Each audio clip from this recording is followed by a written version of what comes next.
রাসূলুল্লাহি সাল্লাল্লাহু আলাইহি ওয়াসাল্লাম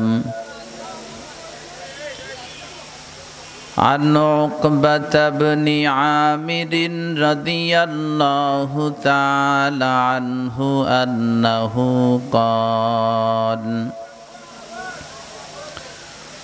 قلت يا رسول الله من نجاه قال أمسك عليك لسانك وليسعك بيتك وابكي على خطيئتك أو كما قال عليه الصلاة والسلام মহব্বতের সাথে দুরুদ ইব্রাহিম একবার পড়ি সবাই। আল্লাহুম্মা সাল্লি আলা মুহাম্মাদি ওয়া আলা আলি মুহাম্মাদ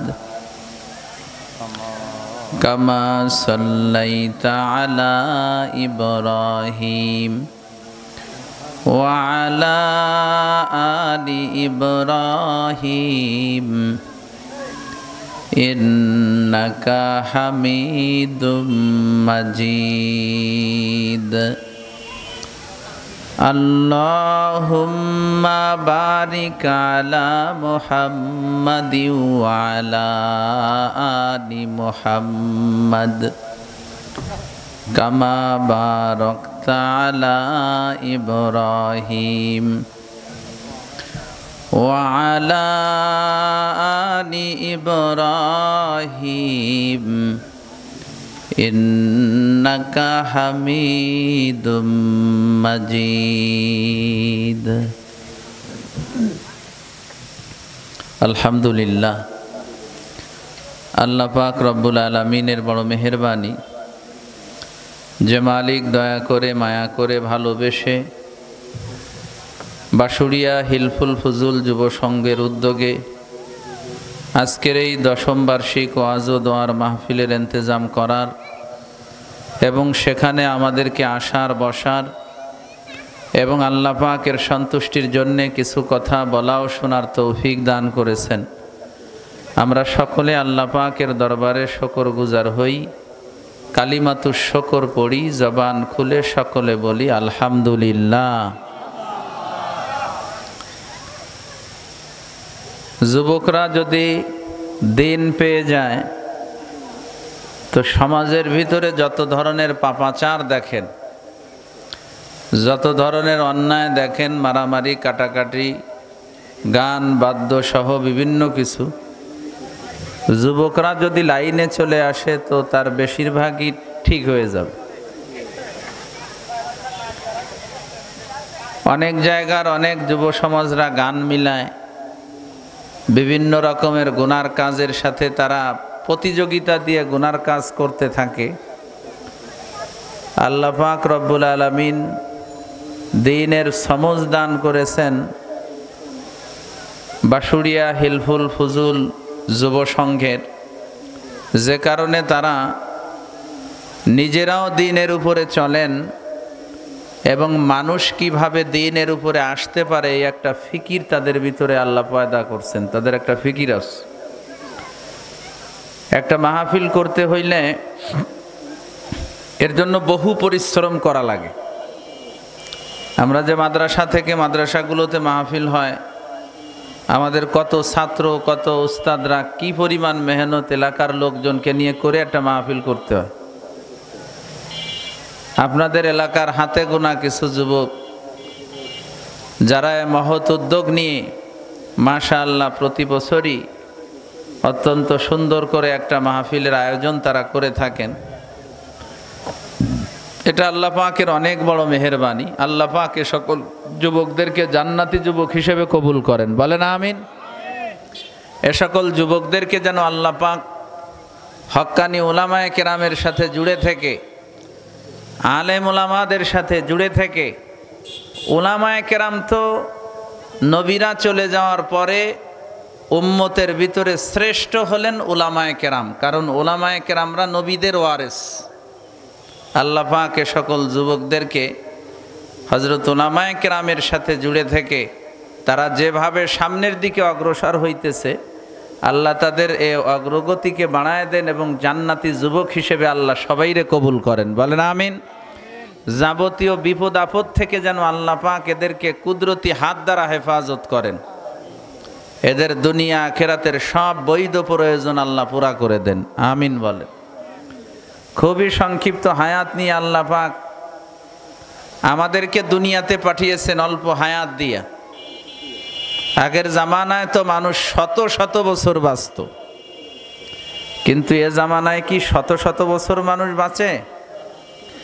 শত শত বছরে জামানায় বাঁচে না, 60 বছর 70 বছর।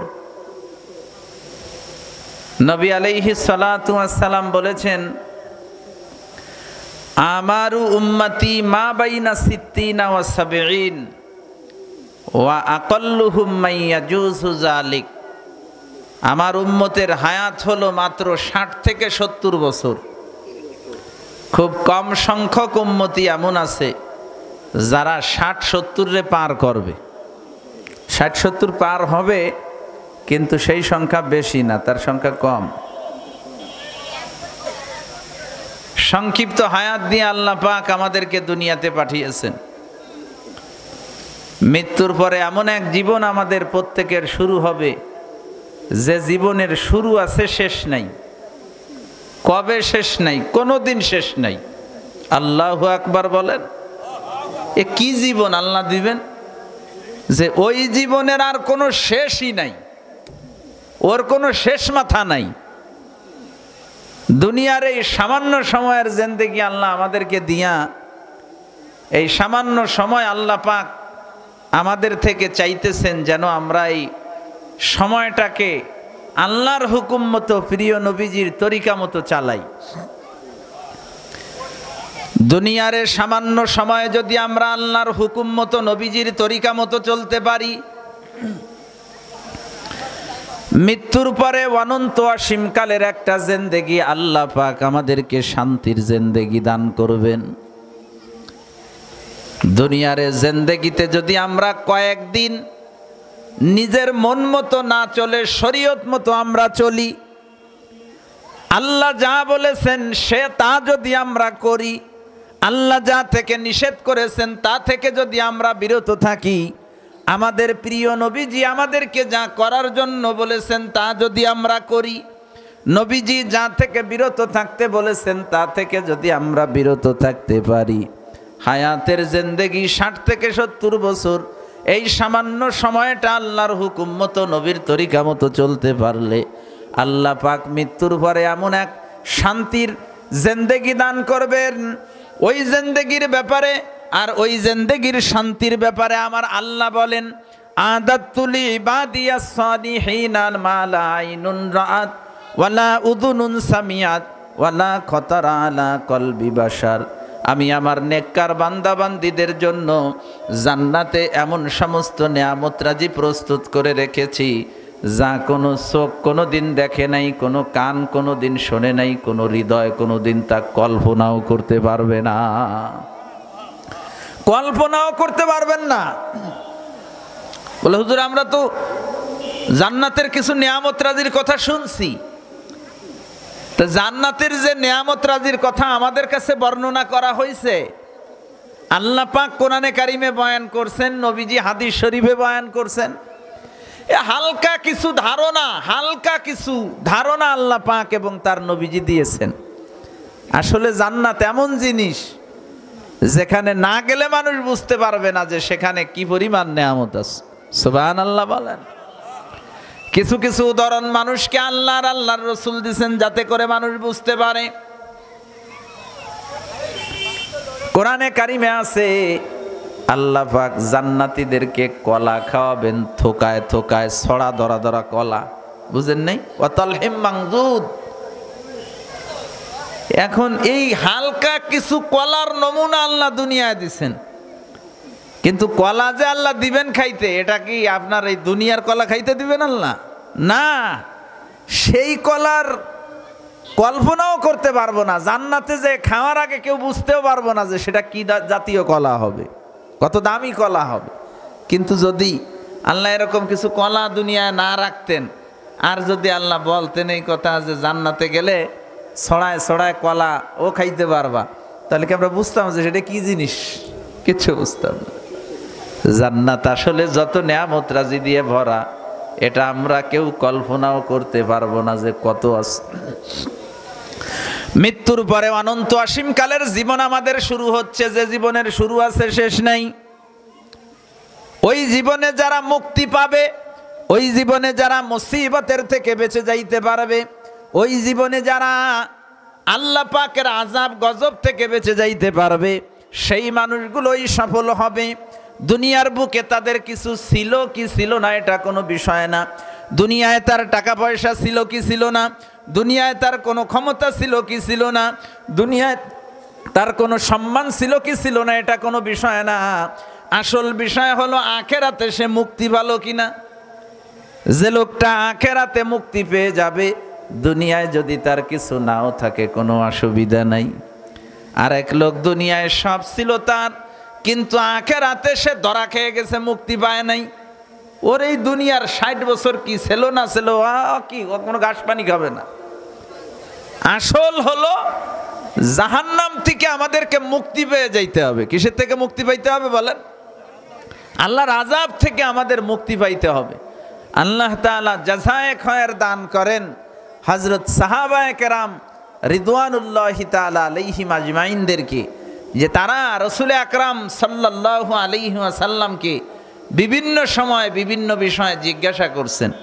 তাদের জিজ্ঞাসার ফলে আমরা অনেক কিছু জানতে পেরেছি। আমি আপনাদের সামনে নবীজির প্রিয় সাহাবী হযরত উকবা ইবনে আমির রাদিয়াল্লাহু তাআলা আনহুর একটা হাদিস পড়েছি।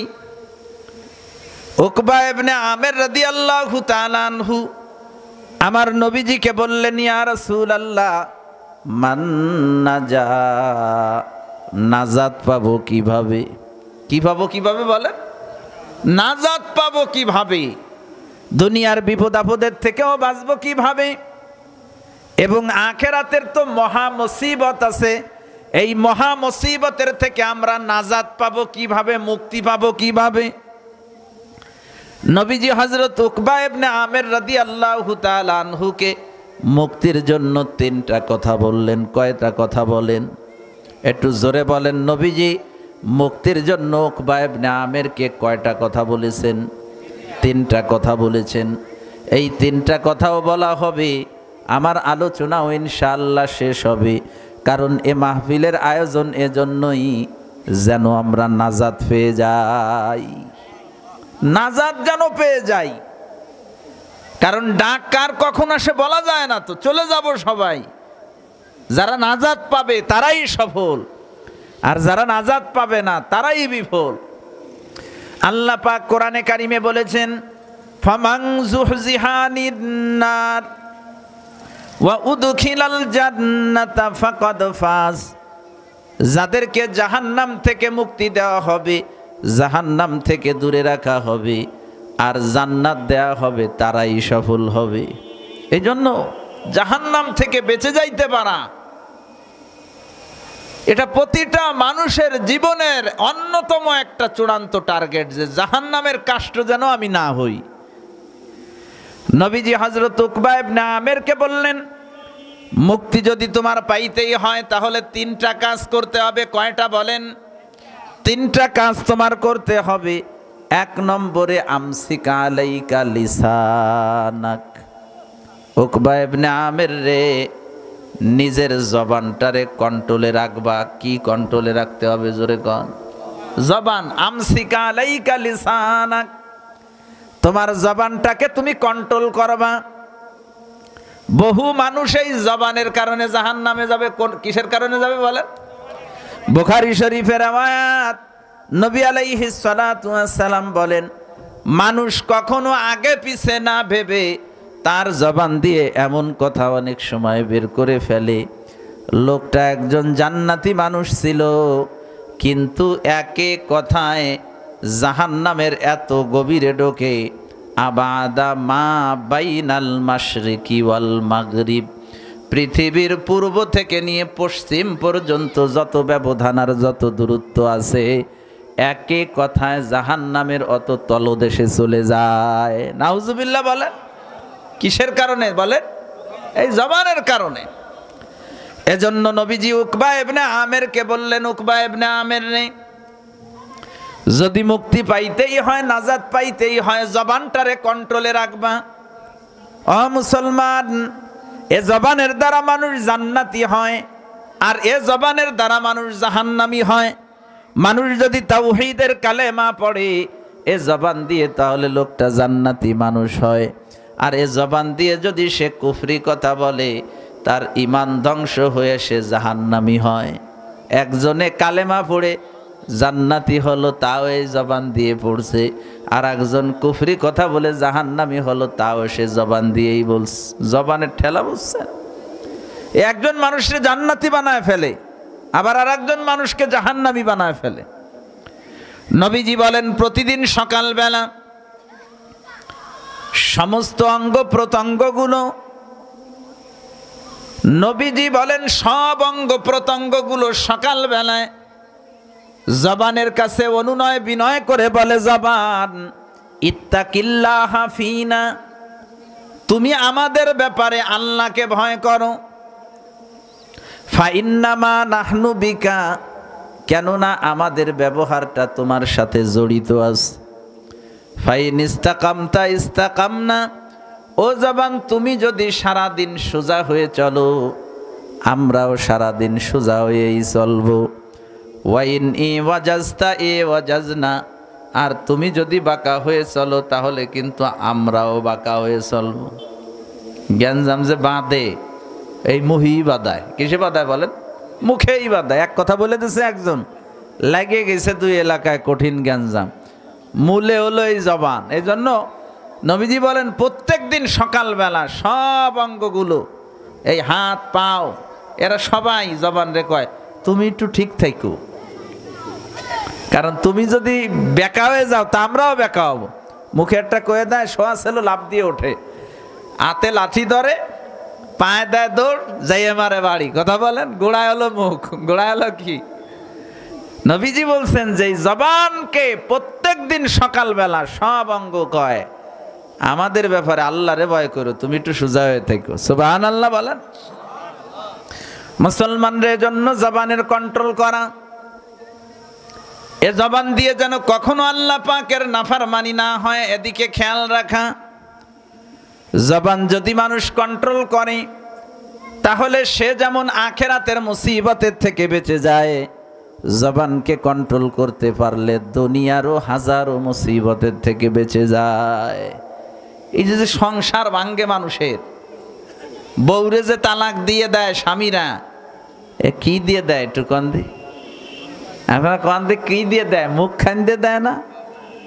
দেখছেন? এই জবান এমন জিনিস, একটা হারাম জিনিসটা হালাল বানায় ফেলে।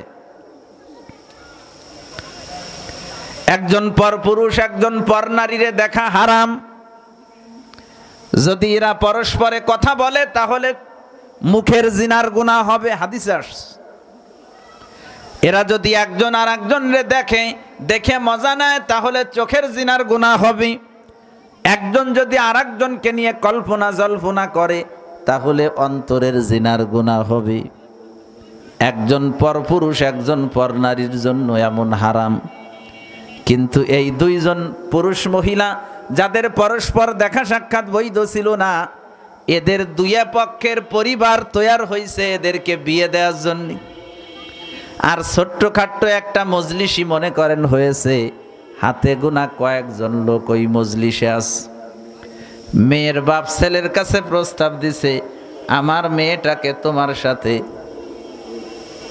1 লাখ টাকা মোহর ধার্য করে বিয়ে দিলাম, এমন প্রস্তাবটা দিয়েছে।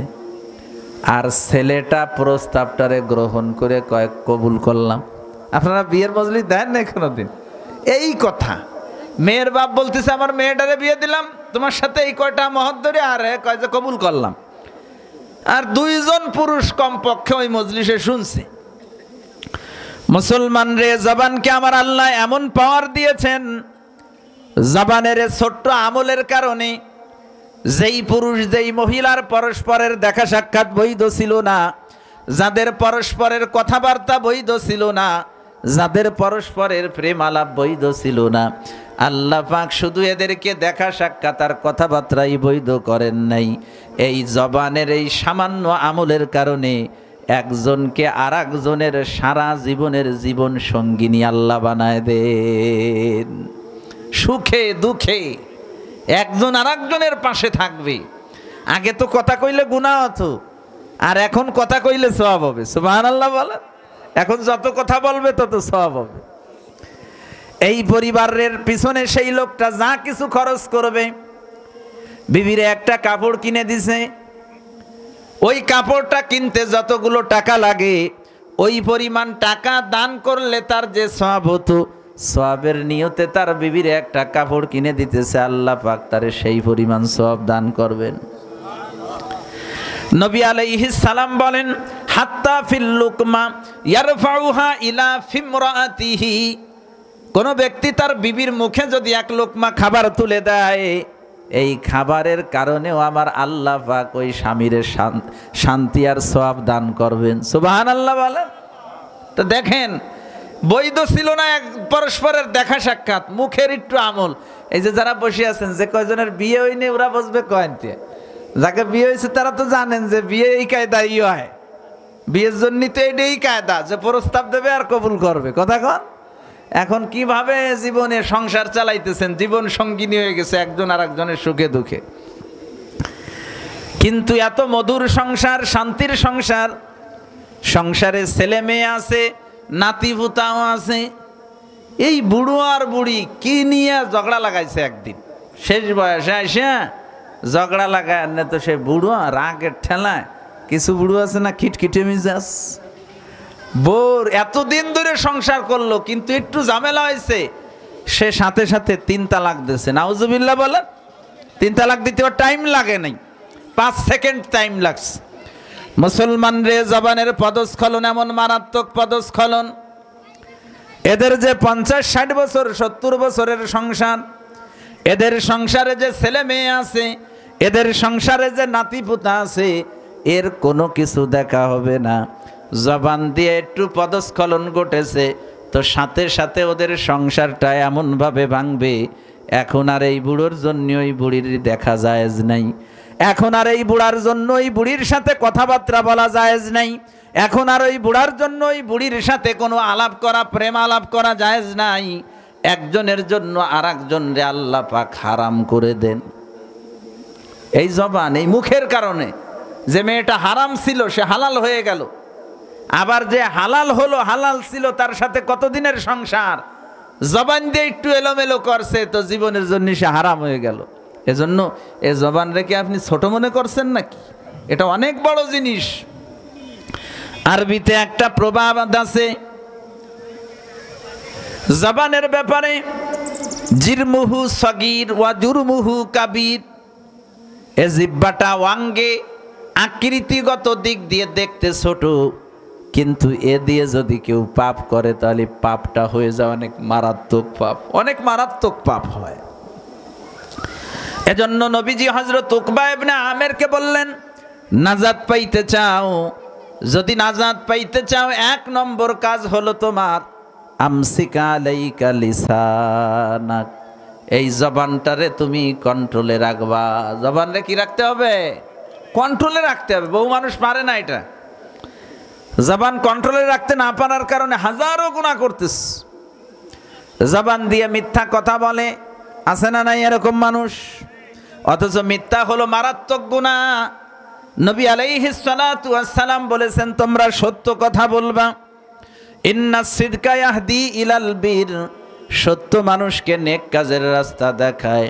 ওয়া ইন্নাল বিররা ইয়াহদি ইলাল জান্নাহ, আর নেক কাজ মানুষকে জান্নাতের রাস্তা দেখায়। ওয়া ইন্নার রাজুলা লা ইয়াসদুকু হাত্তা ইউকতাবা ইনদাল্লাহি সিদ্দিকা, মানুষ যখন সত্য কথা বলতে থাকে, বলতে বলতে আল্লাহর কাছে এক সময় সে সিদ্দিক হিসেবে পরিচিত হয়ে যায়। সুবহানাল্লাহ বলেন। নবীজি বলছেন মিথ্যা কথা বলবা না, কারণ মিথ্যা মানুষকে পাপের রাস্তা দেখায়। কিসের রাস্তা দেখায়? মিথ্যা পাপের রাস্তা দেখায়। আল কিযবু উম্মুল মাআসি, মিথ্যা হলো সব পাপের মা। সব পাপের কি বলেন? মা। মার পেট দিয়ে যেমন অনেক সন্তান দুনিয়া আসে, মিথ্যার পেট দিয়ে হাজারো গুনাহ হয় দুনিয়ার বুকে। নবীজি বলেছেন মিথ্যাকে পরিহার করবা। ওয়া ইন্নাল কিযবা ইয়াহদি ইলাল ফুজুর, মিথ্যা মানুষকে পাপের রাস্তা দেখায়। ওয়া ইন্নাল ফুজুর ইয়াহদি ইলান নার, আর পাপ মানুষকে জাহান্নামের রাস্তা দেখায়। ওয়া ইন্নার রাজুলা লা ইয়াকযিবু হাত্তা ইউকতাবা ইনদাল্লাহি কাযযাবা, মানুষ যখন মিথ্যা কথা বেশি বেশি বলে তখন সে আল্লাহর কাছে কাযযাব তথা চরম পরম মিথ্যাবাদী হিসেবে বিবেচিত হয়। নাউজুবিল্লাহ বলেন। তো একটা লোক আল্লাহর কাছে সিদ্দিক হয়ে গেল এই জবানটা দিয়ে সত্য কথা বলার কারণে। একটা লোক আল্লাহর কাছে চরম পরম মিথ্যুক হিসেবে বিবেচিত হলো এই জবান দিয়ে মিথ্যা কথা বলার কারণে। এজন্য মুসলমান জবানটারে কন্ট্রোল করবেন। নবী আলাইহিস সালাতু ওয়াস সালাম বলেন, মাইয়াজমান লি মা বাইনা লাহিয়াইহি ওয়া মা বাইনা রিজলাইহি আজমান লাহুল জান্নাহ, আমাকে যদি কেউ দুইটা জিনিস হেফাজতের গ্যারান্টি দিতে পারে, আমি নবীজি তারে জান্নাতে ঢোকানোর দায়িত্ব নেব। সুবহানাল্লাহ বলেন। দুইটা জিনিস হেফাজতের গ্যারান্টি যদি আমাকে কেউ দিতে পারে, আমি নবী তারে জান্নাতে ঢোকানোর গ্যারান্টি দিব। এক নম্বরে হলো মাইয়াজমানলি মা বাইনা লাহিয়াইহি ওয়া মা বাইনা রিজলাই, একটা হলো দুই চোয়ালের মাঝখানের জিহ্বা। দুই চোয়ালের মাঝখানের দুইটা জিনিসের হেফাজত করলে আল্লাহর জান্নাত দেবেন, আল্লাহর নবী দায়িত্ব নিয়েছেন। একটা হলো দুই চোয়ালের মাঝখানের জিহ্বা, আর একটা হলো দুই রানের মাঝখানের লজ্জাস্থান। দুই রানের মাঝখানের লজ্জাস্থান, এই দুইটা হেফাজতের দায়িত্ব কেউ নিলে আল্লাহর নবী নিজে দায়িত্ব নিয়ে তারে জান্নাতে ঢুকাবেন। সুবহানাল্লাহ বলেন। বহু মানুষ আছে এমন, জীবনেও কোনোদিন দুই রানের মাঝখানের লজ্জাস্থান দিয়ে গুনাহ করে নাই। এমন মানুষ দেশের ভিতরে বহু আছে, কিন্তু এমন মানুষ খুঁজে পাওয়া খুব কঠিন যারা দুই চোয়ালের মাঝখানের জিহ্বা দিয়ে জীবনেও গুনাহ করে নাই। এমন লোক খুঁজে পাওয়া কঠিন। দুই চোয়ালের মাঝখানের জিহ্বা দিয়ে জীবনে কোনোদিন মিথ্যা কথা কয় নাই। দুই চোয়ালের মাঝখানের এই জিহ্বা দিয়ে জীবনে কোনোদিন গীবত শিকায়েত করে নাই। এই জিহ্বা দিয়ে কোনোদিন গালাগালি করে নাই। এই জিহ্বা দিয়ে কোনোদিন অশ্লীল কথা বলে নাই। এমন লোক খুঁজে পাওয়া খুবই কঠিন। কথা বলেন ঠিক না? এজন্য মুসলমান আমরা অনেকেই এমন আছি যারা দুই রানের মাঝখানের লজ্জাস্থানটারে হেফাজত করতেছি, আর একটু কষ্ট করে জবানটারে হেফাজত করি। যদি আমরা করতে পারি, নবীজি নিজে দায়িত্ব নিয়ে আমাদেরকে জান্নাতে ঢুকাবেন। নবীজি উকবা ইবনে আমেরকে বললেন, আমসিকা আলাইকা লিসানাক, উকবা ইবনে আমের রে, নাজাত পাইতে চাও, নাজাত যদি পাইতে হয় এক নম্বর কাজ হলো তুমি জবানটারে কন্ট্রোলে রাখবা। কি কন্ট্রোলে রাখতে হবে জোরে কোন?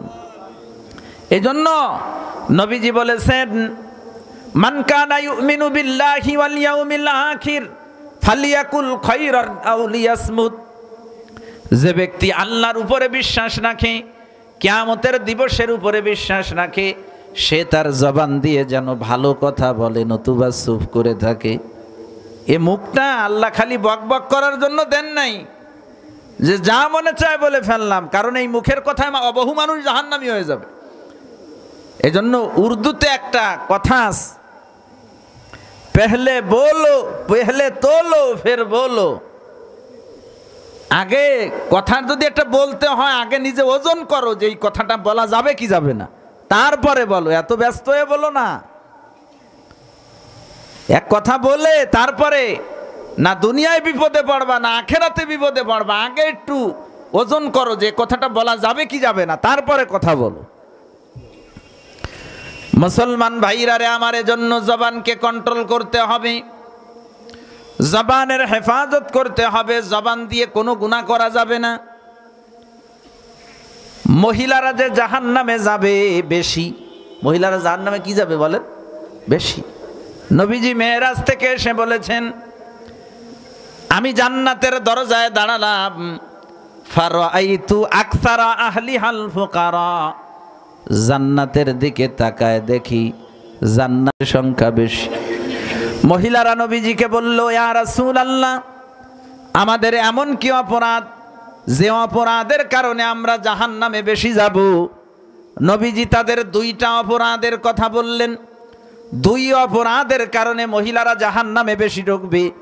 যেই দুইটা অপরাধের কথা নবীজি বলেছেন, ওই দুইটা অপরাধেই জবান দিয়ে হয়। কি দিয়ে হয় জোরে কোন? জবান দিয়ে হয়। তাহলে বেশিরভাগ মহিলারা যে জাহান্নামে যাবে কোন অঙ্গের পদস্খলনের কারণে বলেন? জবানের কারণে। আপনারা আজ বুঝতেছেন না আমি কি বুঝাই? নবীজি বেশিরভাগ মহিলাদের দেখলেন যে তারা প্রচুর পরিমাণে জাহান্নামে। তা নবীজি তাদেরকে বললেন যে তোমাদের জাহান্নামে যাওয়ার দুইটা কারণ। সে যে দুইটা কারণ নবীজি বলছেন দুইটা জবান দিয়ে হয়, তাহলে মহিলারা বেশি জাহান্নামে যাচ্ছে কিসের কারণে বলেন? জবানের কারণে। নবীজি বললেন, মহিলারা নেই, তোমরা যে জাহান্নামে বেশি ঢুকবা তোমাদের দুইটা অপরাধ আছে বড়।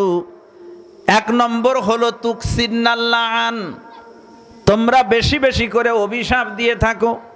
কি দেয় বলেন? অভিশাপ দেওয়ার ব্যাপারে মহিলারা যে কি ফটু সালমের জন্য আমরা কি এর বিটারা উল্লেখযোগ্য কিছুই করি না, করে তাদের মায়েরা। দিন রাত 24 ঘন্টাই বাচ্চা নিয়ে পড়ে থাকে। কিন্তু দেখবেন এই মাই, এই ছোট্ট বাচ্চা একটু অন্যায় করছে, অপরাধ করছে, তো সাথে সাথে তারে ধুইয়ে দেয়। নাউজুবিল্লাহ কন। কয়েকজন আজন্য গাড়ির তলে যেয়ে পড়ে, ওর জন্য ভিড়িয়ে আসে না আমার সামনে। আল্লাহ আজন্য দেহি না। আল্লাহ খোদা তুমি কতজনরে দেহ, ওর মধ্যে দেহ না, বদ্দরে ডেওই দিচ্ছে একেবারে। অথচ ওই সালের জন্য, ওই মায়ের জন্য জানটা পর্যন্ত দিয়ে দিতে সে তো। আর খবরদার আমার মা বোনেরা, কখনো বদদোয়া করবেন না। সন্তানদেরকে দোয়া দেয়া শিখেন, বদদোয়া দিয়েন না। আমি বাইতুল্লাহ শরীফের এক ইমাম সাহেবের লেখা নিজে পড়ছি, আরবিতে লেখা।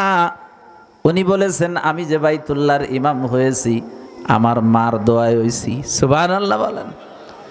আমি ছোট্ট থাকতে খুব দুষ্টুমি করতাম, আমার মাকে খুব রাগাইতাম, খুব জ্বালাইতাম, বুঝতাম না তাই এলোমেলো করতাম। কিন্তু আমার মা জীবনেও কোনোদিন আমারে বদদোয়া দেন নাই। আমি যতবার আমার মাকে রাগিয়েছি, ওই রাগের মুহূর্তেও আমার মা আমাকে দোয়া দিছেন, আল্লাহ আমার এই পাগলা ছেলেটারে আপনি বাইতুল্লাহর ইমাম বানায় দিয়েন। আমার মায়ের রাগের মুহূর্তের দোয়া কবুল করে আল্লাহ পাক আমারে বাইতুল্লাহ শরীফের ইমাম বানায় দিছে। খবরদার পর্দার আড়ালের মা ও বোনেরা, সন্তানদেরকে দোয়া দেন বেশি থেকে বেশি, কিন্তু কখনো বদদোয়া দিয়েন না। আপনার দোয়ারও পাওয়ার আছে, আপনার বদদোয়ারও পাওয়ার আছে। মার বদদোয়া যদি টাইম মতো লেগে যায়, আপনার বদদোয়ায় আপনার সন্তান ধ্বংস হয়ে যাবে। এরপরে আপনি হাজারো কান্দে কিন্তু ওই সন্তানরে আর খুঁজেও পাবেন না। বুখারী শরীফের রওয়ায়াত আছে, নবী আলাইহিস সালাতু ওয়াস সালাম বলেন, পূর্বের জামানার এক আবেদ ছিল, ইবাদত গুজার ব্যক্তি ছিল, নাম হলো তার জুরাইজ। নাম কি বলেন? জুরাইজ। বুখারী শরীফে এই ঘটনা কয়েক জায়গা আসছে। জুরাইজ বড় একজন আবেদ ছিল, ইবাদতকারী ছিল। জুরাইজ একদিন তার ইবাদতখানায় নফল নামাজ পড়তে দাঁড়িয়েছে। এমন সময় জুরাইজের মা এসে জুরাইজকে ডাকতেছে, ও জুরাইজ। জুরাইজ নামাজে দাঁড়িয়ে দাঁড়িয়ে চিন্তা করতেছে, আল্লাহুম্মা সলাতি ওয়া উম্মি, আল্লাহ আমার মা আমার নামাজ।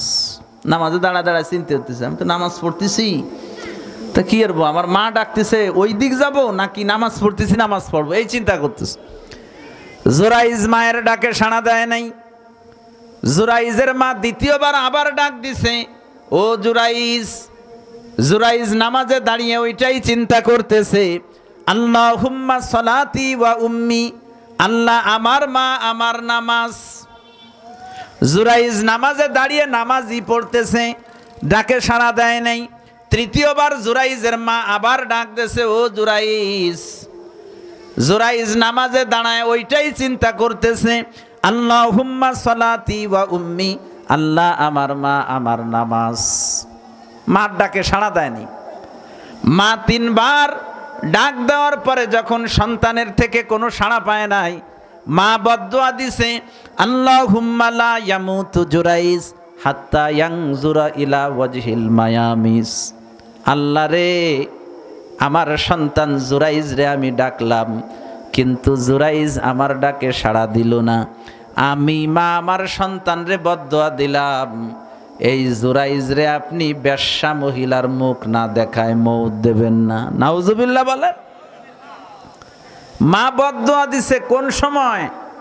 ছেলে নামাজে ছিল, মার ডাককে সাড়া দিতে পারে নাই। ওই সময় ছেলে কোথায় ছিল বলেন? ছেলে ক্রিকেট খেলতে যাচ্ছে, ব্যাট বল নিয়ে রওনা দিয়েছে, আর মা ডাকতেছে বাজান এদিকে আয়। আর ওই সময় মার ডাকের সাড়া না দিয়ে সে চলে গেছে, সেই সময় বদদুয়া দিছে। ছেলে ফিল্ডিং মারতে যাচ্ছে, সেই সময় মা ডাক দিছে, শোনে নাই, তাই বদদুয়া দিছে না। ছেলে নামাজে আছে, খেয়াল করার বিষয়। এই যে বদদুয়া দিছে, মা লেগে গেছে। নবীজি বলেন, ওই সমাজে একজন রাখালিনী মহিলা ছিল, বিবাহ শাদী হয় নাই, কিন্তু তার একটা বাচ্চা হইছে। এলাকার লোকজন ধরছে, তুই বাচ্চা ফেলি কোন জায়গা, তোর তো বিয়ে হয় নাই।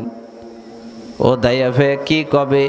কয় কি যে ওই যে জুরাইজ আছে না, ইবাদতখানা ইবাদত করে, ওরে তো দেখতে হুজুর মনে হয়, কিন্তু ও আমার সাথে পাপ করছে, সেই পাপের ফসল হলো এইটা। এলাকার লোকজন সব রেগে আগুন হয়ে গিয়েছে। সাথে সাথে যে জুরাইজের ঘর ভেঙে চুরমার করে দিয়েছে। জুরাইজ বলে, আপনারা আমার ঘর কেন ভাঙতেছেন? আগে আমাকে বলেন, আমার কি অপরাধ? লোকজন বলে, কিছু বোঝো না, না এখন নেকা শাস্তিছ, কিচ্ছু জানো না তুমি। জুরাইজ বলা, কি আমি তো কিচ্ছু জানি না, বলেন আমাকে। এরা সেই মহিলারা হাজির করছে জুরাইজের সামনে। হাজির করে বলে যে, এই মহিলার সাথে কি করছিস? ক, তোর বাপের ফসলই তো এই বাচ্চা। মহিলার দিকে জুরাইজের তাকানো লাগছে। জুরাইজ বলে, আপনাদের সাথে আমার আর কথা নাই। জুরাইজ ওই ছোট্ট দুধের বাচ্চাকে বলতেছে, এই বাচ্চা তুই বল, তোর বাপকে তুই বল। আমার নবীজি বলেন, আল্লাহ পাক সাথে সাথে ওই ছোট্ট বাচ্চার জবানটাকে খুলে দিয়েছেন। ছোট্ট বাচ্চাটা বলে, আমার আব্বা জুরাইজ না, আমার আব্বা হলো অমুক রাখাল। যখন এ কথা ওই ছোট্ট শিশুর জবান দিয়ে বের হয়েছে, এলাকার লোকজন সব লজ্জিত হয়েছে। ভুল করছি তো, বিরাট ভুল করলাম তো, এটা আমরা কি হচ্ছি? এত বড় হুজুর, এত বড় বুজুর্গ, তার ঘর ভাঙছ। সবাই জুরাইজের কাছে এসে মাফ চাচ্ছে এবং বলতেছে যে আপনারে সোনাই দিয়ে ঘর বানায় দেব। জুরাইজ বলে, না, স্বর্ণ দিয়ে আমার ঘর বানানোর দরকার নাই, আমার যে কুড়িয়া জুফড়ি ছিল ওই জুফড়িটাই তোমরা বানায় দাও। অমুসলমান, খেয়াল করার বিষয়, জুরাইজের মা জুরাইজকে বদদুয়া দিল। জুরাইজ যখন নামাজে ছিল সেই অবস্থায় ডাক শুনতে পারে নাই। মা বদদুয়া দিছে যে বেশ্যা মহিলার মুখ না দেখে যেন মউত না হয়, লেগে গেছে সেই বদদুয়া। কিন্তু জুরাইজ যেহেতু আল্লাহর একজন ওলি ছিলেন, এজন্য আল্লাহ পাক ছোট্ট শিশুর জবান দিয়া কথা বের করে জুরাইজরে পার করে নেছেন। সুবহানাল্লাহ বলেন। এই যে হাদিস না, এটা আমি একটা অংশ আপনাদেরকে শোনালাম। বুখারীতে লম্বা হাদিস, 30টা পার হয়ে গেছে হাদিসে। অত বড় কথা তো বলতে পারবো না। নবীজি বলছেন যে 3 জন ছোট্ট শিশু দিয়ে আল্লাহ পাক কথা বলাইছেন। এই 3 জনের আলাদা আলাদা ঘটনা, বলার সময় নেই। তবে এতটুকু কথা যে মার বদদুয়া কেমন লাগে তাই দেখেন। আজ আমরা আমাদের মায়ের সাথে কত দুর্ব্যবহার করে থাকি। মা বদদুয়া দেয় সন্তানরে, ওই সন্তানের কোনোদিন ভালাই হবে না যে এই সন্তান তার মায়ের বদদুয়া পাইছে। বুঝবে না কোন দিক দিয়ে যে কি হবে, ও টেরও পাবে না। এজন্য সন্তান যারা রয়েছে, যাদের আব্বা আম্মা বেঁচে আছে, তাদের কাছে আমার বিনীত অনুরোধ, ভাই আব্বা আম্মার সাথে কখনো খারাপ ব্যবহার করবা না। তাদের সাথে ভালো ব্যবহার করে তাদের দিলটাকে জয় করো। তারা যদি তোমারে দোয়া দিয়ে যায়, তুমি যদি অঢেল সম্পদ না বানাইতে পারো অসুবিধা নাই, তুমি তাদের পিছনে খরচ করতে করতে তুমি আর বিল্ডিং এর মালিক হইতে পারো নাই, তুমি অনেক জায়গা জমি কিনতে পারো নাই, কিন্তু তাদের মনটা জোগায় তুমি কবরে যাইতে পারছো। ভালো করে জেনে রাখো, আমার আল্লাহ পাক তোমার বাপ মায়ের সন্তুষ্টির কারণে তোমাকে জান্নাতের মালিক বানায় দেবেন। নবীজি বলেন রিজার রাব্বি ফি রিজাল ওয়ালিদাইন, এ দুনিয়ার মানুষ তোমরা কি আল্লাহকে রাজি করতে চাও? যদি তোমরা আল্লাহকে রাজি করতে চাও তাহলে তোমরা তোমাদের আব্বা আম্মাকে রাজি করে ফেলো। তোমাদের আব্বা আম্মা যদি তোমাদের উপরে রাজি হয়ে যায় তাহলে আল্লাহ পাকও তোমাদের উপরে রাজি হয়ে যাবে। মার দোয়াও লাগে, বদদোয়াও লাগে। এই জন্য আমার মা বোনেরা, আমি আপনাদেরকে বলতেছিলাম খবরদার খবরদার, কখনো বদদোয়া দিবেন না, সন্তানরে বদদোয়া দিবেন না। দোয়া দিবেন, বদদোয়া খুব খারাপ জিনিস। হাদিসে আসছে বদদোয়ার জন্য আসমানের দরজা খোলা হয় না।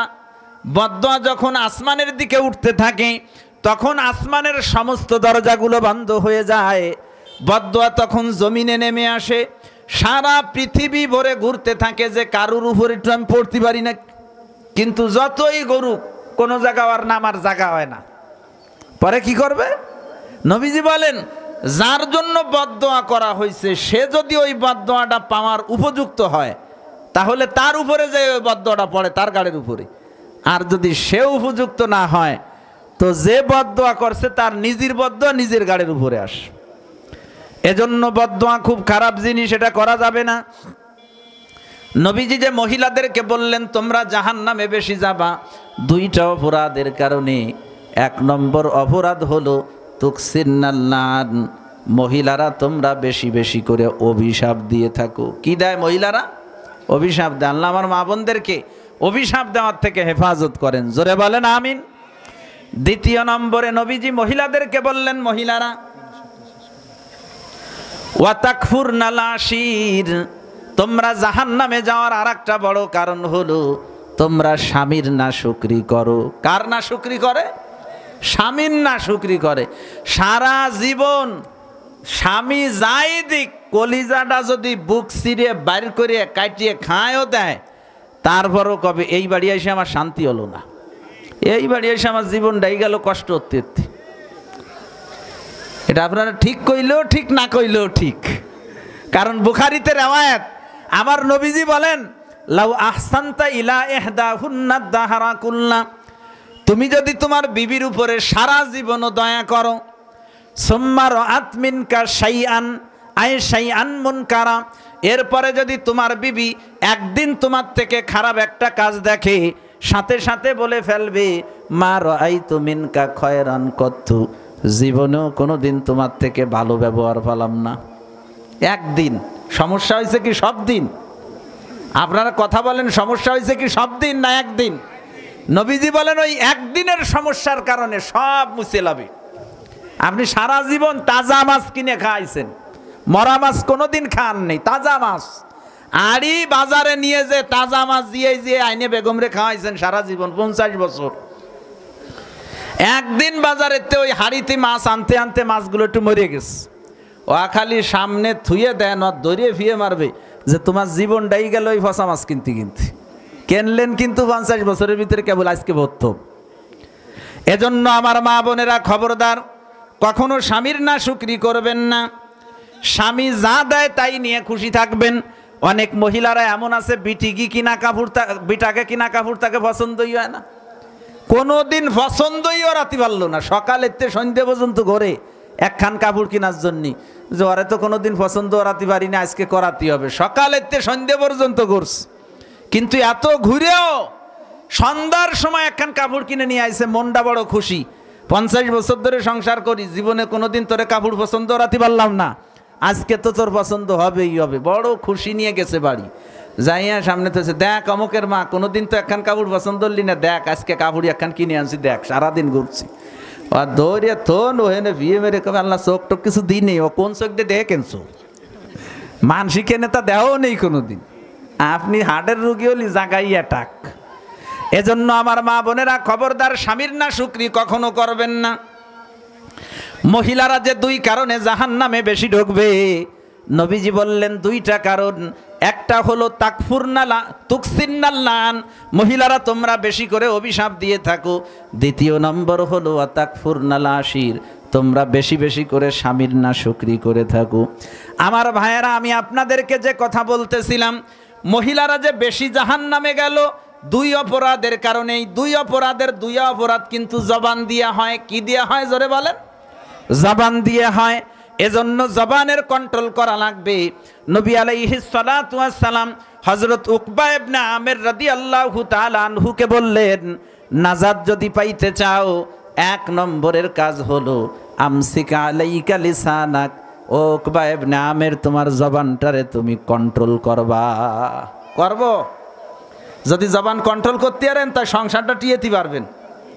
দেখেন, স্বামী স্ত্রীর ঝগড়া লাগলে এত কথা থাকতি শয়তান আগে ভিতরে আনে হলো যে দিদি ওরা ছাড়িয়ে দিদি, ওরা ছাড়িয়ে দিদি, অত ঠেয়া নাকি তুই বিয়ে আর ভাষটা তীরবি। এই জবানটারে যদি আপনি কন্ট্রোল করতে না পারেন তাহলে মুসিবত ওই জায়গায় পড়বেন, আর হুজুর কি পিছনে পিছনে ঘুরবেন আর কানবেন। জবানটারে কন্ট্রোল করেন, আর কোন যে যা মনে আসছে তা না, যা কই আর না কই অকবনা নেই। নবীজি বললেন, উকবা ইবনে আমির রে, এক নম্বরের কাজ হলো আমসিকা আলাইকা লিসানাক, জবান রে কন্ট্রোল করবা। আজকে কথা বলবো ভাবে চিন্তা, গুনার কোনো কাজ যেন এই জবান দিয়ে না হয় এমন দৃঢ় প্রতিজ্ঞা করতে পারি। কে কে দেখি? আল্লাহ কবুল করেন। নারায়ে তাকবীর, নারায়ে তাকবীর।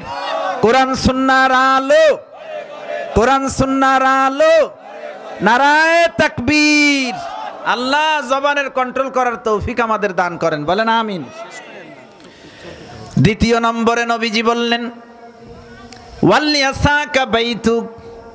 ও উকবা ইবনে আমির, নাজাত যদি পাইতে হয় তাহলে বেশি ঘরের ভিতরে থাকবা। কোথায় থাকবা জোরে বলেন? তোমার ঘর যেন তোমার জন্য প্রশস্ত হয়, অর্থাৎ তুমি বেশি থেকে বেশি সময় ঘরে দিবা। তার মানে যদি দরকার না থাকে তাহলে বাইরে যাবা না। বিনা দরকারে কোথায় যাওয়া যাবে না বলেন? কারণ বাইরের পরিবেশ ভালো না, যত ফিতনা আছে সব বাইরে আছে। রাস্তায় আপনি বেরোবেন তো কত মহিলার সাথে সাক্ষাৎ হবে তা আপনার ঠিক নাই। আপনার বিনা দরকারে আপনি বাইরে বেরোলেন, আর রাস্তা দিয়ে একজন মহিলা হেঁটে গেল, আপনি তার দিকে তাকালেন তো আপনার চোখের জিনার গুনাহ হলো। আপনি ভালো লোক, বাড়ি বসেছিলেন, কোনো দরকার নাই, বাইরে গেলেন, একটা জায়গা দেখছেন গ্যাঞ্জাম ফাঁসে ধরছে, আপনি ভালো মানুষ হেঁটে যাচ্ছেন, ওই ফাঁসের ডিলটা খালি খালি আপনার গায়ে লাগলো। এমন হয় না অনেক সময়? ওই টাইমে বাইরে বেরোইছে তো খালি খালি একজন কেসের ভিতরে ভেসে যাইতেছে। দরকার ছাড়া বাইরে যাওয়া যাবে না। বাহিরের পরিবেশ বেশি ভালো না। মানুষ ঘরের ভিতরে যতক্ষণ থাকে ততক্ষণ কিন্তু সে বেশি নিরাপদ থাকে। দুনিয়ার বিপদ থেকেও নিরাপদ থাকে, আখেরাতে বিপদে পড়বে এমন কাজ থেকেও সে নিরাপদ থাকে। ঘরে থাকা মানে সেফ, অনেক গুনার থেকে বেঁচে যাস। কিছু লোক আছে এরা ঘরেই থাকতে চায় না, মানে আগে বাইন্দেও ঘরে রাখা যায় না, দোকানের দ্বারে আড্ডা দেয়। কোন জায়গা দেখবেন বেশিরভাগ বুড়ো মানুষের আড্ডা। যে দোকানে টিভি আছে ওই দোকানে উনরাজ, যে দোকানে টিভি আছে একদম বিকালেতে শুরু করে রাত 10টা পর্যন্ত টিভি দেখতেছে। নামাজ কোন রকম যে জামাতে পড়িয়া সালামটা ফিরে আবার যে প্রথম বেঞ্চে বস, আবার মাগরিব পর্যন্ত একটানা দেখলো। দেখার পরে যেই মাগরিবের আজান দিয়েছে তাও ওঠে না, জামাতটা ধরবে যে হুজুর তো 5 মিনিট সময় নেবে না, তার একটু পরে যাই, যে নামাজটা পড়েই কোনো রকম সালাম ফিরে আবার হয়ে নেব। ঈশা পর্যন্ত একটানা দেখলো। ঈশার নামাজের আজান হয়েছে, যাইয়া কোনো রকম জামাতে নামাজটা পড়িয়া আবার এসে হয়ে নেব। দোকানদার তো বিপদ, ও কাকা বাড়ি যাবেন না? আরে মেয়া রাহো, যাবানি, শীতের রাত, তত বড় রাত কাটে না একটু, তাই এনে বসে। উনি বসে বসে বসে সব কামাই হতেছে, বোঝেন নি? এই বয়সে যে বুড়োরা নাচন কোচন দেয়, আল্লাহ বাঁচাইছে, এগে জুয়ন বয়সে এই টিভি সিটি ছেল না। ওই কালে যদি এই টিভি সিটি থাইয়ে বসতো তা ইরা কয়জন যে কি এত মনে হয় খাইয়েই ফেলতো কেন না। নবীজি বললেন, উকবা ইবনে আমির রে, যদি নাজাত পাইতে চাও দ্বিতীয় নম্বরের কাজ হলো ওয়ালিয়াসাকা বাইতুক, প্রয়োজন ছাড়া ঘরের বাইরে যাবা না, বেশি থেকে বেশি ঘরের ভিতরে সময় দিবা। তৃতীয় নম্বরের কাজ হলো ওয়াবকি আলা খতিআতিক। ও উকবা ইবনে আমির, তোমার জীবনের গুনার জন্য তুমি আল্লাহর কাছে কানবা। জীবনে যত গুনাহ আমি আপনি করেছি এই গুনার জন্য মালিকের কাছে কান্না করতে হবে। চোখের পানি আল্লাহ পাকের কাছে অনেক দামি। জাহান্নামের আগুন, পৃথিবীর সমস্ত সাগরের পানিগুলো যদি আপনি ঢেলে দেন, জাহান্নামের আগুন নিবানো তো দূরের কথা, তলেও নামবে না, এর ভিতরে আগুনে ওরে খেয়ে ফেলবে।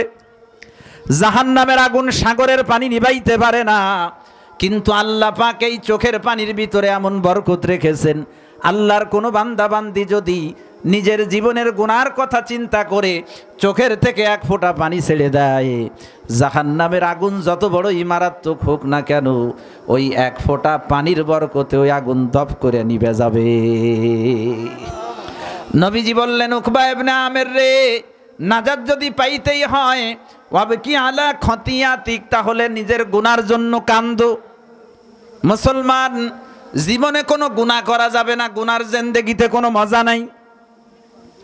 আজ কি পরিমাণ গুনাহ মানুষ করে, অহরহ গুনার ভিতরে লিপ্ত আছে। এত পরিমাণ গুনাহ করে ভাষায় বোঝানো যাবে না কি পরিমাণ গুনাহ আছে।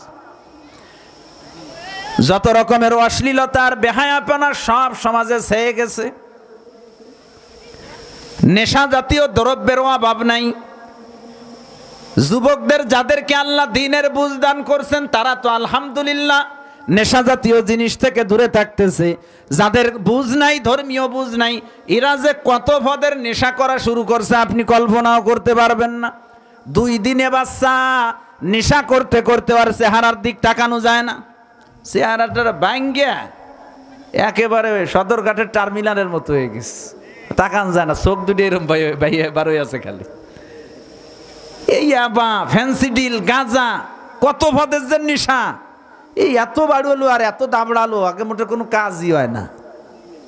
আল্লাহর ভয় যদি ভিতরে না ঢোকে, মরবা, তোমার গাঁজার জন্য কঠিন সাজা হবে তোমার।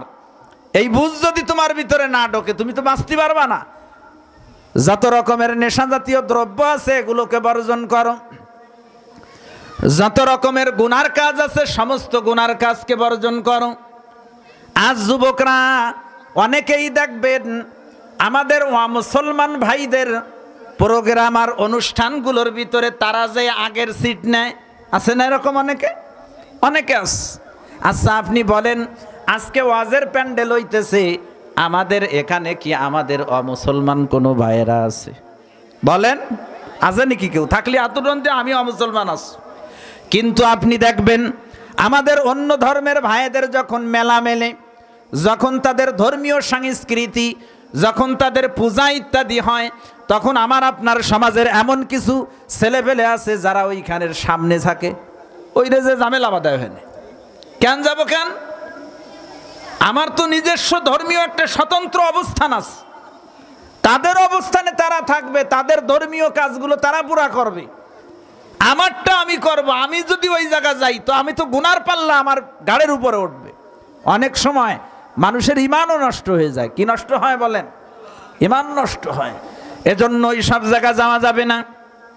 জানেন ফুকাহায়ে কেরামরা মাসালা লিখেছেন যে ওই সব অনুষ্ঠান তো দেখার জন্য যাওয়া যাবে না, শরীক হওয়ার জন্য যাওয়া যাবে না, এমনকি ওই জায়গায় বেচা কিনা করতেও যাওয়া যাবে না। আপনি যদি বেচা কেনার থেকে বেঁচে থাকতে পারেন তাহলে ভালো হবে, না যাওয়াই ভালো।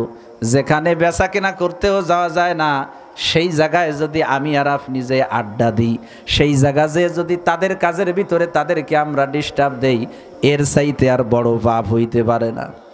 এজন্য মুসলমান খবরদার, খবরদার, আমরা কখনো কোনো গুনার কাজের কাছেও যাব না। গুনার কাজের কাছে আমরা যাব? শেষ করে দিচ্ছি আলোচনা, আমার নাম কথা বাড়াবো কেন, কথা শেষ। এজন্য যাবতীয় গুনার কাজগুলো আমাদেরকে বর্জন করতে হবে।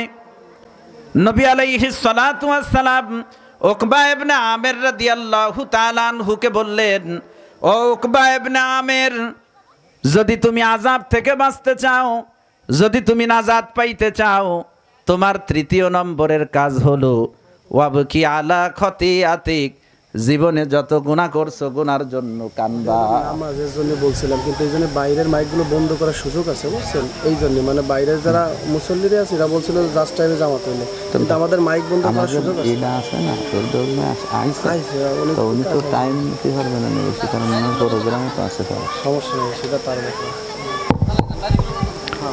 বাইরেটা বন্ধ করে দিয়েছেন। এজন্য জীবনে যত গুনাহ আমরা করছি এই গুনার জন্য আল্লাহ পাকের কাছে কান্না করা লাগবে।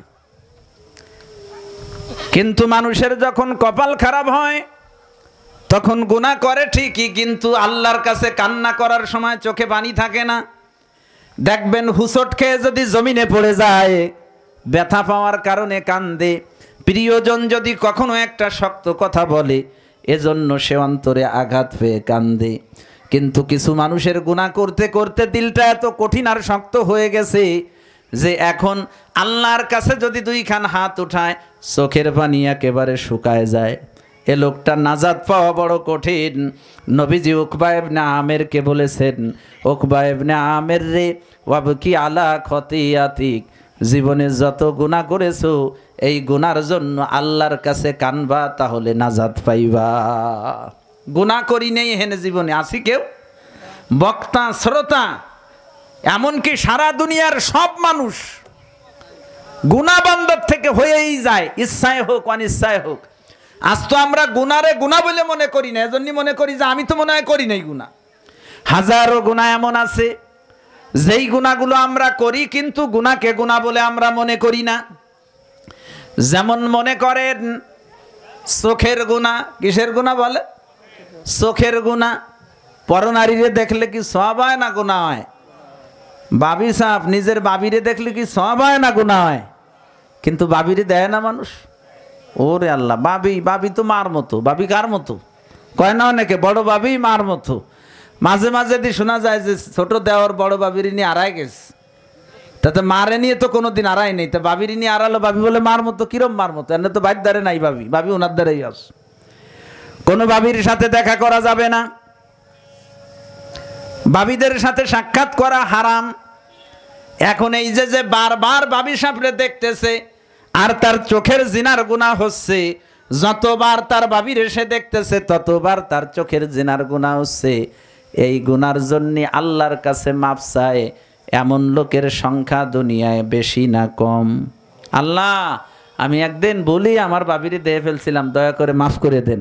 এইরম তওবা করছে, এ তো আপনি বাটি চালান দিয়েও এলাকায় এরম লোক পাবেন না। কিন্তু এটা তো গুনাহ। এই গুনার জন্য যদি আপনি আল্লাহর কাছে মাফ না চান তো আপনি আখেরাতে ধরা খাবেন। হাজারো গুনাহ এমন আমরা করে থাকি, এই চোখের গুনাহ থেকে বাঁচে এমন লোকের সংখ্যা দুনিয়াতে খুব কম। অথচ নবীজি বলেছেন জিনা লাইনি আন নজর, চোখের জিনা হলো তাকানো। চোখের জিনা কি বলে? তাকানো। রাস্তা দিয়ে একটা সুন্দরী মেয়ে হেঁটে যাইতেছে, আপনি যদি তার দিকে তাকান তাহলে আপনি গুনাহগার হবেন। নবীজি হযরত আলীকে বলেছেন, আলী রে লা তুতবিইন নাজরাতান নাজরা ফা ইন্না লাকাল উলা ওয়া লাইসাত লাকাল আখিরা। আলী রে তুমি এক নজরের পর দ্বিতীয় নজর দিবা না, কেননা প্রথমটার অনুমতি তোমার আছে, দ্বিতীয়টার অনুমতি কিন্তু তোমার নাই। এক নজর। কয় নজর? মাপ হলো একটা। মাপ কয়টা? একটা। এই একটা মাপ বলে আপনি কি ভাবছেন যে তাহলে এক তাকানোতে তাকাবো সকালেতে সন্ধ্যে পর্যন্ত? না না, ওইটার কথা হাদিসে বলা হয়নি। এই জন্যই তো হাদিসের ব্যাখ্যা উলামায়ে কেরামের কাছ থেকে নিতে হয়। হাদিস কখনো নিজেরা বোঝা যায় না, উলামায়ে কেরামের কাছ থেকে হাদিসের ব্যাখ্যা বুঝতে হয় যে হাদিসের কি ব্যাখ্যা। এ হাদিসে তো আছে যে তুমি একটা নজর দিতে পারবা, এরপরেরটা পারবা না। এর মানে তো বুঝবে তো এক নজর যখন দেওয়া যায় তাহলে ভালো এরে তাকাবে, ওরে সামনে এনে কাবে সরবি না মোটেও। কষ্টে উপরের পাটিতে একটা লাগাবে, নিচের পাটিতে একটা লাগাবে, এক নজরে সকালেতে সন্ধ্যে পর্যন্ত দেখবে। ওই নজর মাপ না। নবীজি যে বলেছেন এক নজর দেখতে পারবা, দ্বিতীয়টা পারবা না। তার মানে হলো রাস্তাঘাট দিয়ে চলার সময় হঠাৎ নজর পড়তেই পারে মহিলাদের উপরেই। আপনি রাস্তা দিয়ে হেঁটে যাইতেছেন, সোজা রাস্তায় হাঁটতেছেন, এরপরে আপনার ডানে যেতে হবে, ওই ডাইন সাইডে একজন মহিলা দাঁড়ানো আছে, আপনি জানেন না।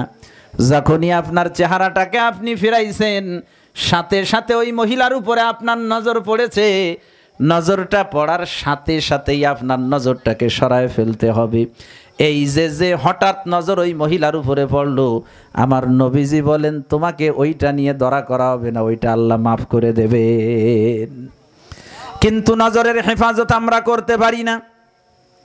বহু পুরুষ মানুষ এমন আছি, আমলে খারাপ না, 5 ওয়াক্ত নামাজ ঠিক মতো পড়ে, রমজানের রোজাগুলো ঠিক মতো রাখে, মাল সম্পদ আল্লাহ দেশে, জাকাতও দেয়, অনেকবার হজ করছে, 5-10টা হজ করে ফেলছে, কিন্তু তারপরে এই বুড়োর নজর উপরের নিচে নামি নেই, নজর উপরের নিচে নামে নাই, এর নজর উপর মোহাই রয়ে গেছে। বিটিরা এটে গেলি ডাহি বার্তা নেই, তুই কার মেয়ে, তোর চিনলাম না তো, হজ করছে 5টা, চিমড়িরা দেখছে খানিক ভালো হয়ে রে, কিন্তু চিনতে নেন না তো, চশমা ছাড়া চেনে না। তারপরে দাঁড়া দি মনা, তুই কিটা, তোর চিনলাম না তুই, এই যে দাঁড়া আর এই দেখ, এই যে দেখা, এর অনুমতি আছে বলেন?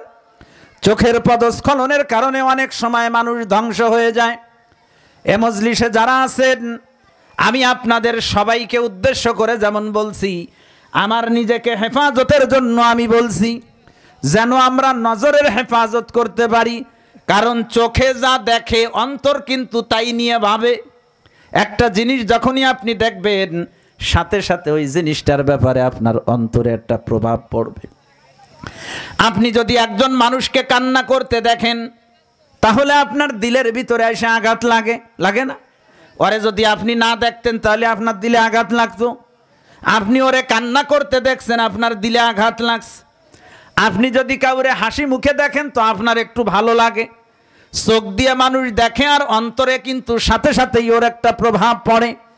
আপনি যদি এই চোখের গুনাহ থেকে বাঁচতে না পারেন, আমার আল্লাহ যদি আপনারে হেফাজত না করেন, তাহলে কিন্তু আপনি বুড়ো বয়সে হইলেও মুসিবতে পড়ে যাইতে পারেন। দুনিয়ায় এমন বহু ঘটনা ঘটছে, চোখের কারণে মানুষ বিপদে পড়ছে। নির্ভরযোগ্য কিতাবের ভিতরে ঘটনা আসছে। হযরত ইবনুল জাওজি রহমতুল্লাহ আলাইহি বলেন, কানা রাজুলুন ফি বাগদাদ, বাগদাদে একজন ব্যক্তি ছিল, ইউকালু লাহু সালিহুল মুয়াজ্জিন, যাকে বলা হতো সালেহ মুয়াজ্জিন। তার নাম ছিল কি বলেন? সালেহ মুয়াজ্জিন। সারা এলাকার সব মুসলমান ও অমুসলমান সবাই তারে চেনে। এই মুয়াজ্জিন বড় ভালো মুয়াজ্জিন, সবাই তারে মহব্বত করে, ভালোবাসে। সালেহ মুয়াজ্জিন নামে সে পরিচিত। আদানা 40 সানা, এই সালেহ মুয়াজ্জিন 40 বছর ধরে আজান দিয়েছে। কয় বছর আজান দিয়েছে? 40 বছর ধরে আজান দিয়েছে। হাদিস শরীফে অনেক ফজিলত বর্ণিত হয়েছে মুয়াজ্জিনদের। নবীজি বলেন, মুয়াজ্জিনদের গর্দান আল্লাহ কিয়ামতের দিন উঁচু করে দেবেন। ওই মাঠের ভিতরে আল্লাহ পাক মুয়াজ্জিনদের অনেক মর্যাদা দিবেন। মুয়াজ্জিনের আজানের আওয়াজ যত দূর পর্যন্ত যায়, এত দূর পর্যন্ত যত গাছপালা আছে, যত ইট পাথর আছে, সবগুলো কিয়ামতের ময়দানে মুয়াজ্জিনের পক্ষে আল্লাহর কাছে সাক্ষী দেবে। সুবহানাল্লাহ বলেন। আজান দিতে পারা এটা চারটিখানি কথা না, এটা নসিবের ব্যাপার, কপালের ব্যাপার। তবে আজানটা যেন শুদ্ধভাবে দেওয়া হয়, আল্লাহ তৌফিক দান করেন, বলেন আমিন। এই সালেহ মুয়াজ্জিন 40 বছর ধরে আজান দিস। সালেহ মুয়াজ্জিন একদিন আজান দেওয়ার জন্য মিনারায় উঠছে।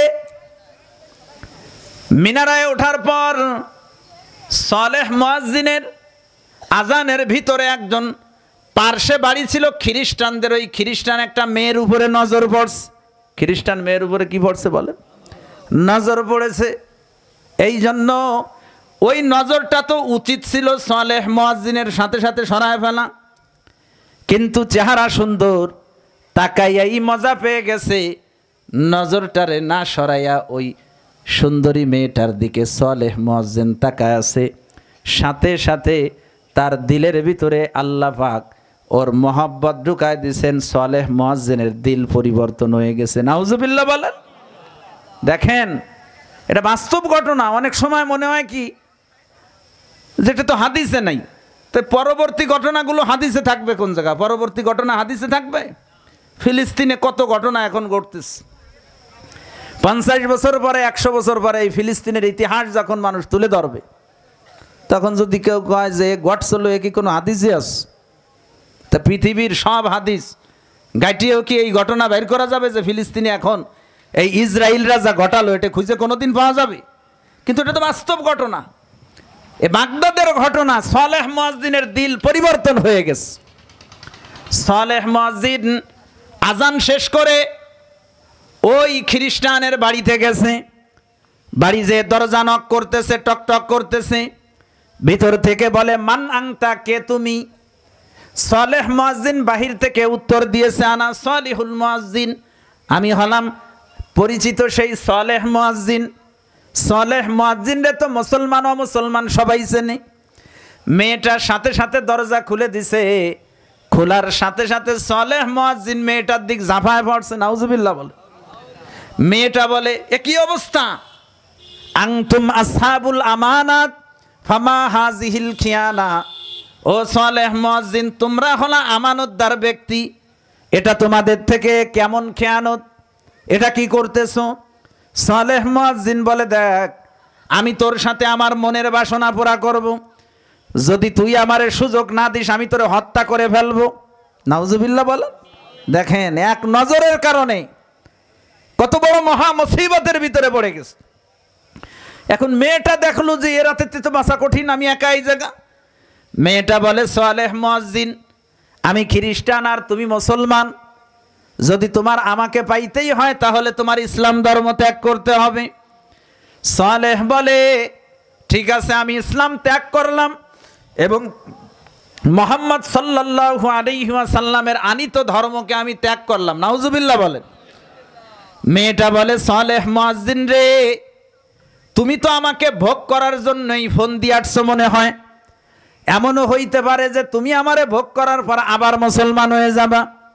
তুমি যা আসলে খ্রিস্টান হইছো আর ইসলাম ত্যাগ করেছো, এটা আমি ততক্ষণ পর্যন্ত বিশ্বাস করব না যতক্ষণ পর্যন্ত তুমি শূকরের গোশত আর মদ না পান করবা আর খাবা। বলে কই আছে দাও। মেয়েটা ঘরের থেকে শূকরের গোশত আর মদ বের করে দিছে। 40 বছরের মুয়াজ্জিন আজান দিয়া আল্লাহর কাছে কত বড় মাকাম সে কামাই করেছিল, কিন্তু একটা বদ নজরের কারণে ওর দিলটা এমন নষ্ট হয়ে গেছে যে সাথে সাথে সে বলল শূকরের গোশত কোথায় দেও খাবো, মদ কোথায় দেও পান করব। যখন এনে দেওয়া হলো তখন সেই শূকরের গোশত খালো আর মদ পান করলো। নাউজুবিল্লাহ বলে। ও নিজেকে কন্ট্রোল করতে পারতেছে না। যখন আবার ওই মদ পান করার পরে টাল হইছে, মেয়েটার দিকে যখন ঝাঁপায় পড়তেছে, ফা আগলা কাতিল বাব, মেয়েটার সাথে সাথে রুমের ভিতরে ঢুকে দরজাটারে বন্ধ করে দিছে। মেয়েটা দরজা বন্ধ করে দিয়ে বলে সালেহ মুয়াজ্জিন রে, তুমি যা ভাবছো তা হবে না। তুমি কি ভাবছো আমার এইভাবে তুমি ভোগ করবা? তা হবে না। আরে আমি খ্রিস্টান, তুমি ইসলাম ছেড়ে খ্রিস্টান হইছো, ভালো কথা, কিন্তু আমার তো বাপ মা আছে, আমার অভিভাবক আছে। তোমার এভাবে আমি আমাকে ভোগ করতে দেব না। আমার আব্বা বাইরে আছে, আব্বা যদি আমাকে এসে তোমার সাথে বিয়ে দেয় তারপরে তুমি আমারে বৈধভাবে ভোগ করো। দেখেন তো কত দামি কথা মেয়েটা কইছে। সুবহানাল্লাহ বলে। একটা খ্রিস্টান মেয়ে বুঝলো যে তার সতীত্বের হেফাজত করা দরকার। তার সতীত্বের হেফাজত করার জন্য সে খোলা দরজাটাকে বন্ধ করে দিয়েছে। কিন্তু মুসলিম সমাজের এমন কিছু কপাল পোড়া মুসলমান মেয়েরা আছে যারা তাদের ইজ্জতটাকে নষ্ট করার জন্য বন্ধ দরজা খুলে দেয়। নাউজুবিল্লাহ বলেন। বন্ধ দরজা খুলে দেছে আর একজনের জন্য, ইজ্জতটারে হারানোর জন্য। অনেক এমন বেহায়া বেশরমা মেয়েরা আছে, বাপ মা এত আদর করে কদর করে লালন পালন করেন, সেই বাপ মার মুখে চুনকালি দিয়ে আর এক সিমড়ার হাত ধরে উঠে যায়। এই ঘটনা তো বর্তমানে অহরহ ঘটে কি ঘটে না বলেন? তোর জীবনেও কোনোদিন শান্তি হবে না। তুই তোর বাপরে কান্দাইছিস, মারে কান্দাইছিস, তোর ভাইরে কান্দাইছিস। একটা বাপ তার মেয়েকে লালন পালন করার জন্য নিজের মুখের শান্তির দিকে তাকায় না। সে সব সময়ের জন্য চায় যে আমার মেয়েটা ভালো থাকবে কিভাবে। তোরে নিয়ে কত আশা ভরসা, আর তুই সব আশা ভরসার মুখে ধুলা মেরে দিয়ে আর একজনের হাত ধরে আইটে চলে গেলি। এই খ্রিস্টান মেয়েটার জীবনী থেকে শিক্ষা নেই। ও বলে যে আমি একা একা তোমার সাথে নাই, আমার আব্বা আছে, আমার আব্বা যদি বিবাহ দেয় তাহলে আমি তোমার সাথে বিয়ে বসবো, তারপরে তুমি আমারে বৈধভাবে ভোগ করো। কিন্তু তুমি এখানে থাকতে পারবা না, কারণ আমি একজন পরনারী, তুমি একজন পরপুরুষ। যদি আমাদের দুইজনকে এক জায়গা মানুষ দেখে তাহলে এটা লজ্জার ব্যাপার। যদিও দরজা বন্ধ আমার রুমে আমি, তুমি আর এক রুমে, এখানে থাকতে পারবা না। উপরে যাও, ছাদে যাও, ছাদে যাও, ওখান থেকে দেখবা। আমার আব্বা যদি আসে তো আমার আব্বার সাথে ভিতরে আসবা। এখন বুড়ো মানুষ 40 বছর ধরে আজান দিচ্ছে, না হলেও তার বয়স কমপক্ষে 60 বছর হওয়ার কথা।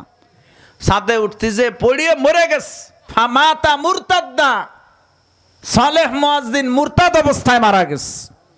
এই মেয়েটা সালেহের লাশটাকে উঠায় এনে কাপড় দিয়ে বেচায় ঘরে রাখছে। ওর আব্বা আসলে আব্বার কাছে সবকিছু খুলে বলছে যে আব্বা এই ঘটনা। ওর আব্বা রাত্রের বেলা রাস্তায় নিয়ে ফেলে রেখে এসেছে। পরের দিন সকালবেলায় লোকেরা দেখে এখানে লাশ ফেলানো, এটা কার লাশ রে? এরপরে যখন চেহারা খুলছে দেখে যে সালেহ মুয়াজ্জিন। কিভাবে এখানে মারা গেল, ঘটনা কি? তখন ওই খ্রিস্টান পুরা ঘটনাটা খুলে বলছে যে শুরু থেকে নিয়ে শেষ পর্যন্ত এই ঘটনা ঘটছে। পরে ওরে মুসলমানরাও কেউ নেয় নেই, ওরে ওই ডাস্টবিনের ভিতরে ফেলে দিস, কারণ ও তো মুসলমান নাই, ও তো মুরতাদ। খ্রিস্টানদের গোরস্থানেও দাফন হয় নাই, ওই ডাস্টবিনে ওরে ফেলে দিছে। এই যে যে মানুষটার করুণ পরিস্থিতি হলো, আল্লাহর নবীর কথাটাকে সে খেয়াল করে চলে নাই, নজরের হেফাজতটাকে সে করে নাই। 40 বছরে একজন কামেল মুয়াজ্জিন একটা নজর বদনজরের কারণে ধ্বংস হয়ে জাহান্নামে চলে গেল। নাউজুবিল্লাহ বলেন। এজন্য মুসলমান হাজারো গুনাহ আছে যা আমরা করি, কিন্তু গুনারে গুনাহ বলে মনে করি না, যে জন্য আমরা আল্লাহর কাছে কান্দি না। কোরআন শরীফের পরিষ্কার নির্দেশ, আল্লাহ পাক বলেন কুল্লিল মুমিনাতি কুল্লিল মুমিনিনা ইয়াগুদ্দু মিন আবসারিহিম ওয়া ইয়াহফাজু ফুরুজাহুম। রাসূল আপনি মোমেন পুরুষদেরকে বলে দেন তারা যেন দৃষ্টি নত রাখে এবং তাদের লজ্জাস্থানের যেন হেফাজত করে। দৃষ্টিকে আল্লাহ নত রাখতে বলেছেন, নিচের দিকে রাখতে বলেছেন। আর আমরা দৃষ্টি রাখি হলো সব উপরের দিক, এদিকে দিকে চেয়ে বেড়াই, অথচ আল্লাহ বলছেন নিচের দিকে। শয়তান যেদিন আল্লাহ পাকের কাছ থেকে বিতাড়িত হয়ে গেল, কোরআনে কারিমে আসছে শয়তান সেদিন বলল যে আমার হায়াত বাড়ায় দেন কিয়ামত পর্যন্ত। আল্লাহ বললেন দিলাম তোরে হায়াত বাড়ায়া। শয়তান আল্লাহকে বলে যে আদমের কারণে আমি জান্নাত থেকে বের হলাম, যে আদমের কারণে আমি বিতাড়িত হলাম, ওই আদম সন্তানরা আমি পথভ্রষ্ট করে ছাড়ব। লাআতিয়ান্নাহুম মিন বাইনি আইদিহিম ওয়া মিন খালফিহিম ওয়া আন আইমানিহিম ওয়া আন শামাইলিহিম। শয়তান বলে আমি বনি আদমকে পথভ্রষ্ট করার জন্য ওদের সামনের থেকে আসব, ওদের পিছন থেকে আসব, ওদের ডান থেকে আসব, ওদের বাম থেকে আসব, সব দিক থেকে ওদেরকে আমি বিভ্রান্ত করার চেষ্টা করব। ওয়ালা তাজিদু আকসারাহুম শাকিরিন। আল্লাহ আপনি বনি আদমের বেশিরভাগ মানুষরাই শুকরগুজার পাবেন না। শয়তানের আক্রমণ এই 4 দিক দিয়ে হবে, সামনের থেকে হবে, পিছন থেকে হবে, ডান থেকে হবে, বাম থেকে হবে।